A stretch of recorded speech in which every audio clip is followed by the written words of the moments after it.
public lands. It's a big issue in the western United States.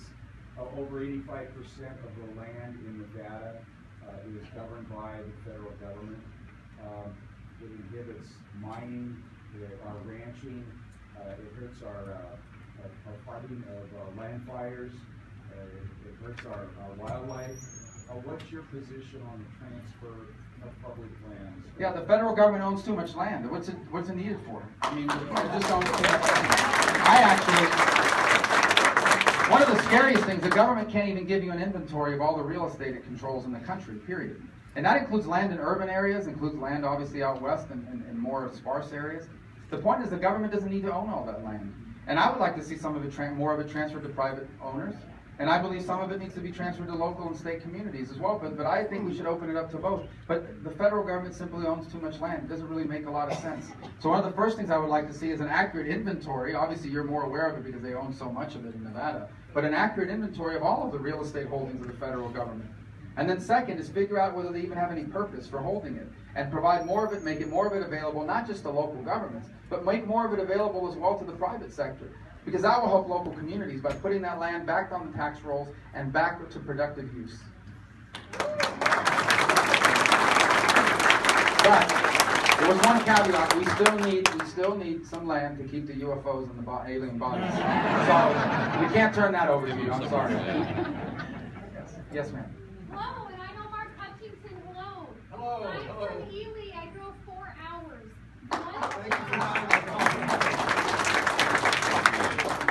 One thing that is very important for rural Nevada is this water grab. What has happened is Las Vegas has decided to build a very large city in somewhere that's a desert. So what they would like to do is take the water from South Spring Valley. That's part of Utah. That's part of the Utah aquifer. That's part of possibly other aquifers. And so us in Ely, and so hi everybody fell. Us in Ely, we're fighting Vegas.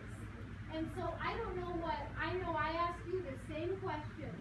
So I would like to hear the same question. Well, look, water wars are happening all over the country. Obviously, you have an acute problem here. It's being made even worse by this drought. But it's happening all over the country. Florida and Georgia are involved not just in a football game once a year, but in a huge water fight over water management issues. You know the situation in California. It's actually self-inflicted there. So I think this is one of those issues that's going to require attention. Some of it is regulated at the state level, quite frankly.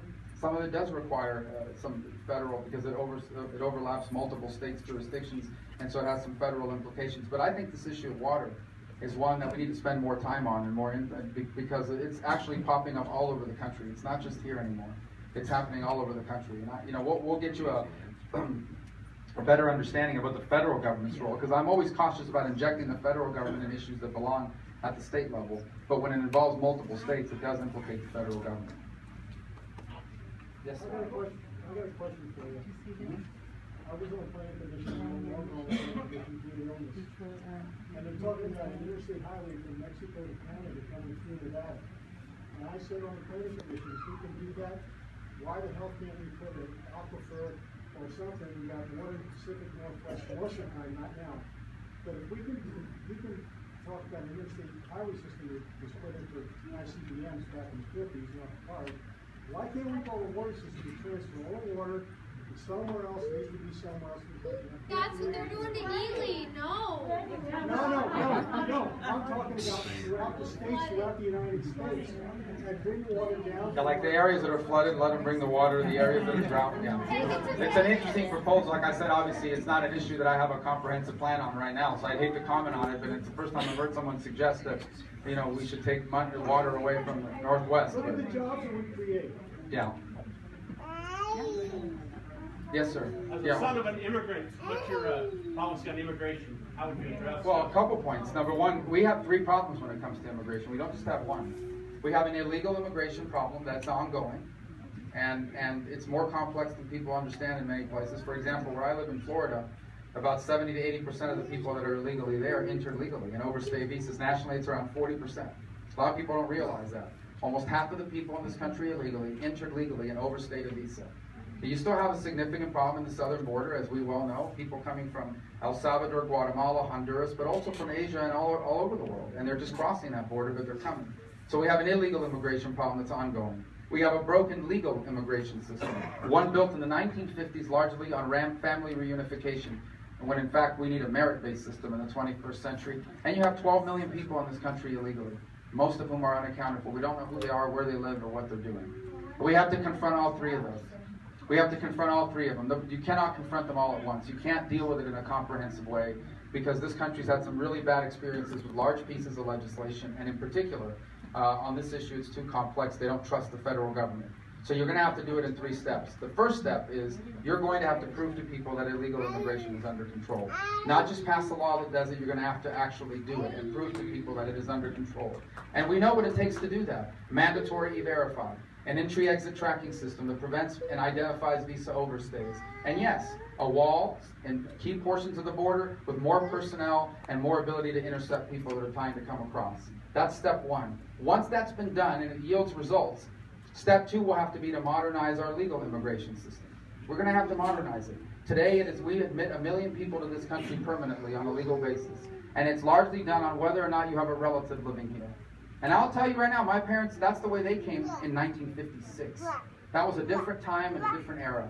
In the 21st century, it has to be a merit-based system, where when people come here permanently, it is on the basis of what they can contribute economically. What special skills do they have? What business are they going to open? How are they going to contribute economically, as opposed to simply whether or not you have a relative living here?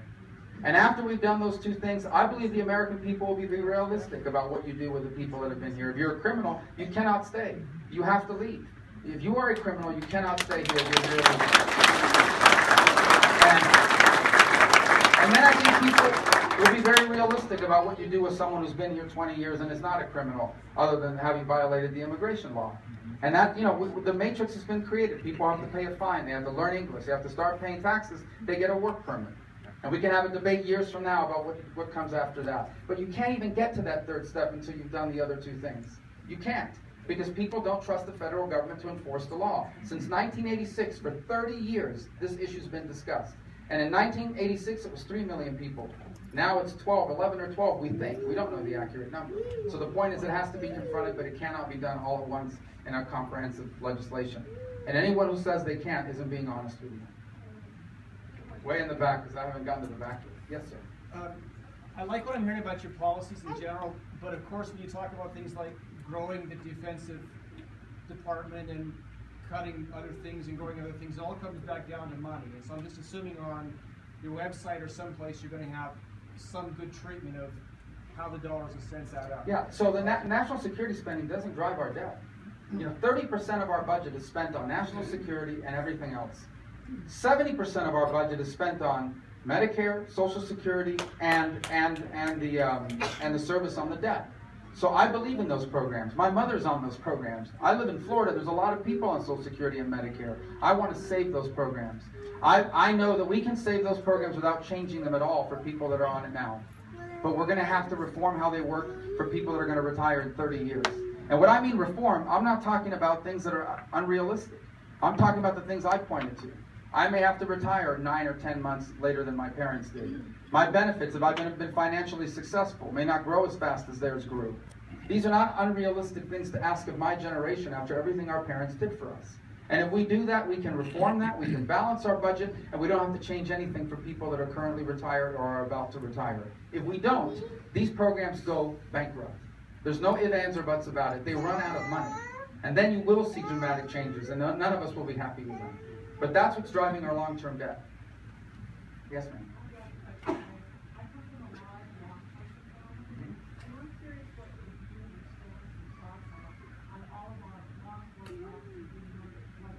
It's an outrage.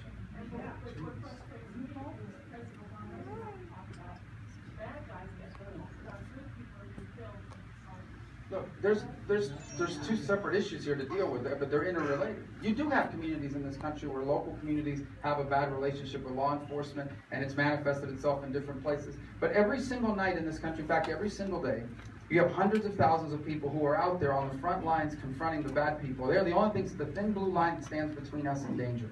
And they want to go home to their families at night too. And so I do think this is a complex problem. Here's the reality, though. You're right about the tone and tenor of our discussion. We do need to point out the fact that police officers appear to be deliberately targeted now. And we also have to talk about the other societal issues that we confront. But guys, this is about our society. It's illegal to kill a police officer. And it's illegal for a police officer to kill an innocent person. These things are already illegal. The problem we have is what's going on in our society, where people have become so violent, where the value of life has diminished so greatly. And there's no federal law that solves that. That's on us as parents, as mothers and fathers and members of a community. The most important institution in society is the family. If the family falls apart, society can't stand. We are seeing the repercussions of that. We are seeing the repercussions of that. Values matter. You can't have a strong country without strong people.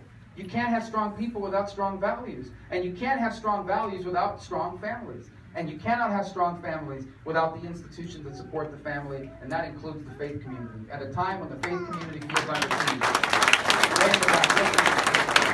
This will have to be our last one. I have to get an airplane. I have to catch an airplane. No one ever catches an airplane, but you know what I mean. Yes, ma'am. People who support Common Core say they do it because the states have the option of choosing to be in it or not. Can you speak to that? Yeah, so you do have the option of being in it or not, and here's what's going to happen in 5 years. If you're not, you don't get the federal money.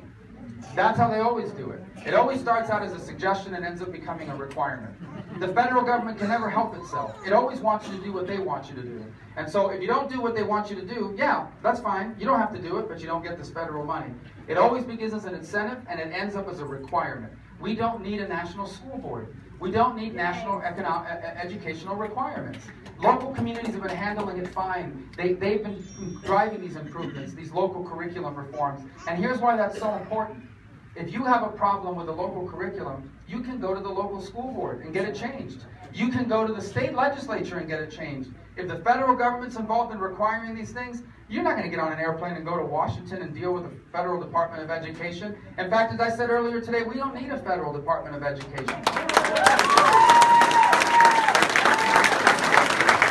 The Department of Education has some worthy programs like the Pell Grants and the Student Loan Stafford Program. Other agencies can handle, they can be handled somewhere else. We don't need a national school board, and that's what the Department of Education is trying to become. We don't need it. We don't need it. Thank you for having me here. I appreciate it. Thank you. Thank you very much, Alan. Help us elect Martha Rubio to the United States. Thank you.